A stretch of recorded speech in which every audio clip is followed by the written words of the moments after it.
Good morning guys. Ngayon bibiyahe tayo dito sa GrabCar. So medyo umaambon-ambon.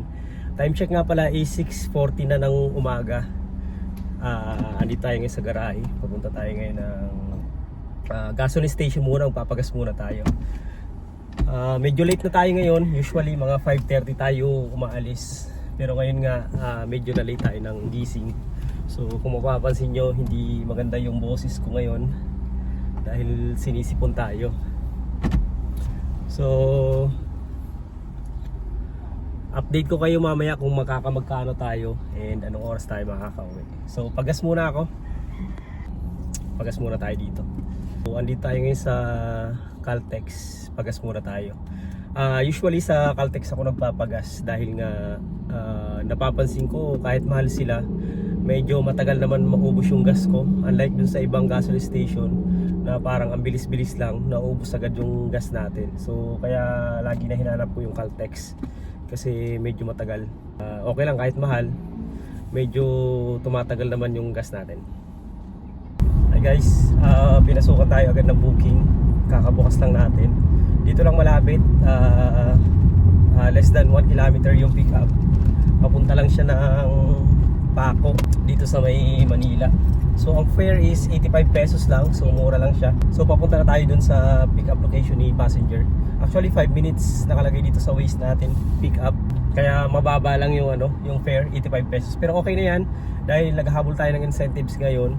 Ngayong umaga kasi pag naka 8 booking ka from 6 AM to 10 AM, so mayroon ka kagad 300 pesos. So mas maganda yung mga maiksi lang, tapos mahatid natin kaagad para mayroon tayo agad 300 pesos na makuha sa incentive. So, pick upin ko lang yung passenger natin. Nag-chat sa atin, pababa na daw siya. Hi guys, nahatid na natin yung passenger natin dito sa Paco. So grabe traffic dito dahil nga may school, babaan ng mga estudyante. So mabuti na lang, pinasukan tayo agad ng booking. Dito lang malapit din sa Manila. 1.5 kilometers yung pick up. Tapos papunta naman siya ng Makati. So yun lang din pala ang problema pag ganitong oras na. So mag-alas 7 na. Kaya iniiwasan ko sana yung papuntang Makati, kaso Makati na naman yung pinasukan tayo. Kasi nga sobrang traffic sa Makati pag ganitong oras na. Pero okay na yan, kaysa mag-cancel tayo. So pag kumakancel kasi tayo, medyo humihina yung account natin, and then sayang din yung incentives, baka hindi natin ma-meet dahil dun sa cancellation. So baka bumagsak yung cancellation rate natin. So okay na yan. So yung fare nito is 165 pesos and papunta na tayo dun sa pick up location ng ating passenger. Hi guys, andito tayo ngayon sa BGC. Naghatid tayo ng passenger dito. So kanina, pagbaba ng passenger natin sa may Makati, pinasukan din tayo ng booking sa may Amorsolo lang, papunta naman dito sa Hyatt Hotel dito sa may BGC. Tapos kakababa nga lang niya, pinasukan ulit tayo ng booking dito lang din sa tapat ng Hyatt. Papunta naman siya ng 4th Avenue lang dito din sa BGC. Ang fare is 93 pesos. So papunta na nga tayo dun sa pick up location ng passenger natin. So update ako mamaya pag nababa na natin siya. Time check guys is 8:06 na. Kakababa lang ng passenger natin dito sa may 4th Avenue. So mabilis lang natin nahatid. Ang fare niya is 93 pesos lang. So in less than 10 minutes natin na natin. Yun lang ang kagandahan dito sa mga maiksing biyahe pag walang traffic. Dahil nga mabilis natin nahatid, and in less than 10 minutes or 10 minutes meron ka na kaagad ng 100 pesos. So maganda-ganda kasi nga minsan pag traffic talo ka na agad kasi in 30 minutes minsan nakaka 100 ka lang or 150, samantala dito in 10 minutes mayroon ka na kagad kulang-kulang 100 pesos. So sa ngayon hindi pa tayo pinapasukan ng booking. So ayan na, may pumasok na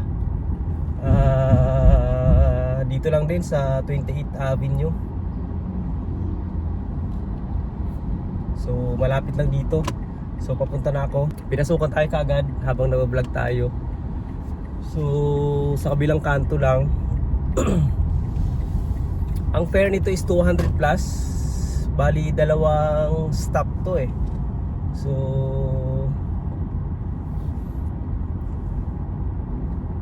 papunta ng Rockwell yung isa,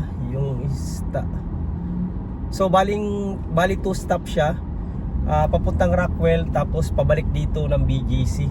So yun yung ano niya, yun yung drop niya. Siguro may kukunin lang sa Rockwell tapos babalik din dito.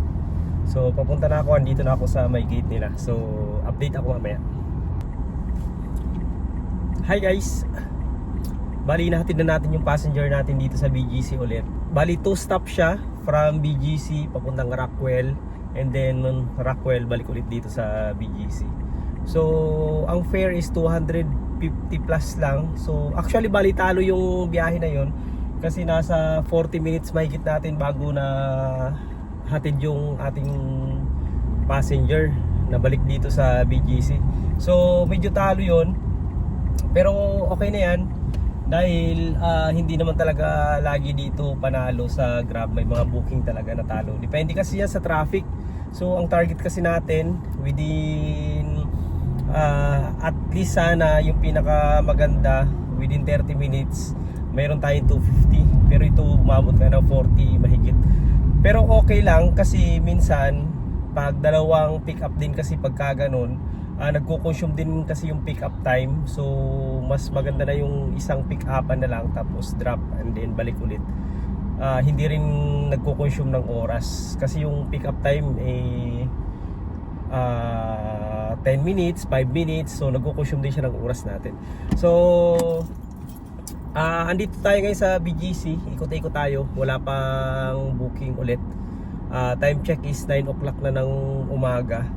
So far nakaka 772 pesos pa lang tayo. So ang target nga kasi natin dapat 9 o'clock mayroon na tayong 1,000 pataas.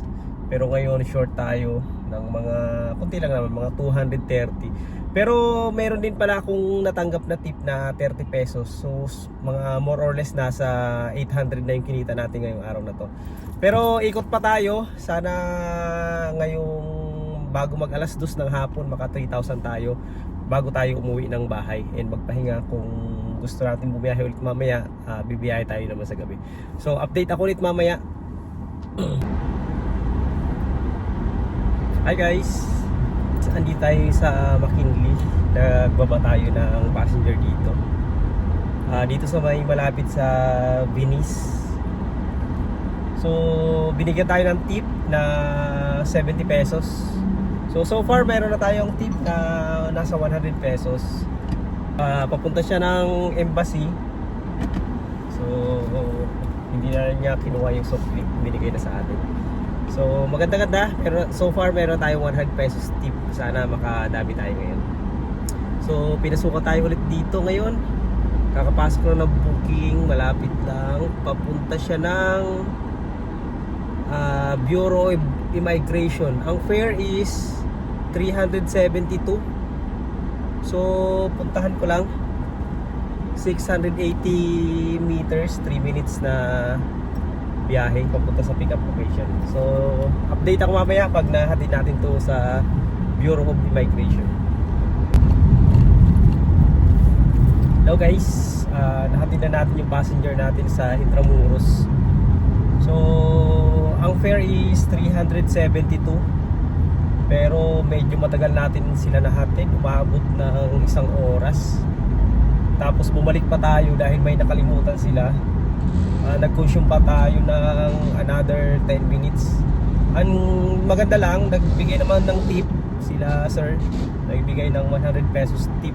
So far mayroon tayong 200 pesos na tip.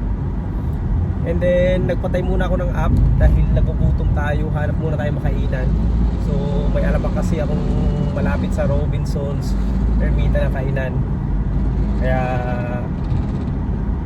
hindi muna tayo nagbukas ng app. So after na lang kumain, kunting pahinga, tapos biyahe ulit. So sana maka 3,000 tayo bago umuwi ng bahay. Tapos mamayang gabi na lang ulit tayo bumiyahe kung gusto natin mas malaki yung income natin. So tingnan natin, kain muna tayo.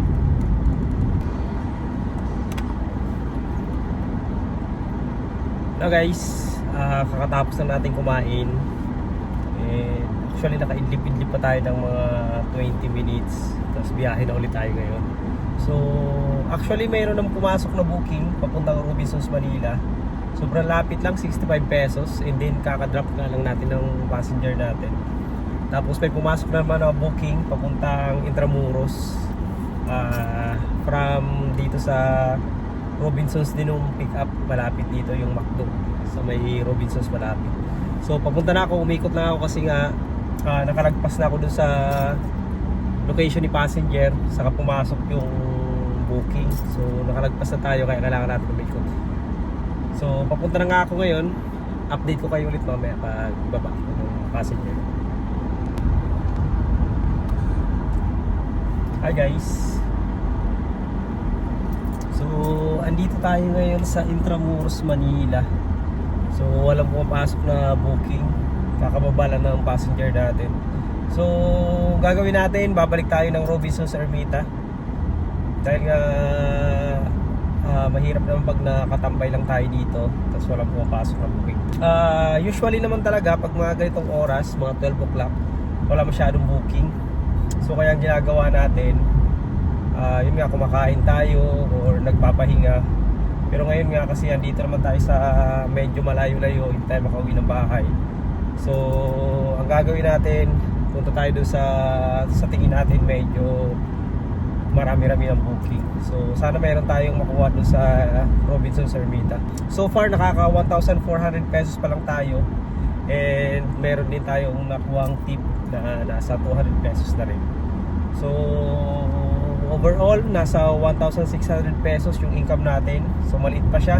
Target ko kasi mga 3,000 pesos bago ako umuwi ng bahay. Hi guys, andito tayo ngayon sa Terminal 3. Kakababa lang ng passenger natin, galing ng Malate. Ang fare is 233, pero binigyan tayong tip ni sir. Ang laki ng tip na binigay niya, 155 pesos. So panalo yung booking natin na yun. And wala pang 30 minutes natin siya dito sa Terminal 3, dahil nga nag-skyway pa kami. So maganda-ganda so far yung tip natin, 355 na. Malaki-laki na yung natatanggap nating tip. Yung earnings naman natin ngayon is 1,700 pesos. Time check nga pala is 1:47 na ng hapon. So mag-aalas 2 na, hindi pa tayo nakaka-2,000. So update ako ulit mamaya. Biyahe muna tayo. Hi guys, time check is 4 o'clock na ng hapon. Pauwi na tayo ng bahay. So kanina galing tayo ng airport, pinasukan tayo ng booking doon. Actually sunod-sunod naman yung pasok ng booking kanina, kaso maliliit lang. Tapos ngayon nga, ang huling drop off natin dito sa may Mandaluyong, galing ng Shangri-La Hotel. So far mahaba yung oras natin na ginugol sa biyahe na to. Umabot din tayo ng nasa 9 hours. So nag-start tayo mga 6:30 ng umaga dahil nagpagas pa tayo. And then ngayon nga is 4 o'clock na. Pero syempre nag-break time din tayo, idlip-idlip tayo kanina after kumain. So bali ang kinita ko sa araw na to, sa pagbibiyahe na to, is umabot din ng 2,500 pesos. And then meron din tayo natanggap na tip, umabot din siya ng mga 380 pesos. So far meron na tayong 2,800, mga 2,900 pesos yung total na pera na pumasok sa atin ngayon, kasama na yung tip. And syempre nagpagas tayo ng 1,000. So pero may natira pa sa gas natin, 3 bar pa nga ito. So meron tayong malinis na 1,800 pesos. So sa mga nagtatanong kung okay ba yun sa biyahe natin ngayon, ang masasabi ko ay mahina siya, hindi siya ganun kalakas. And isa sa mga factor kasi medyo late na tayo nakalabas ng bahay. Dapat bago mag 6 or mga 5 nakalis na tayo ng bahay.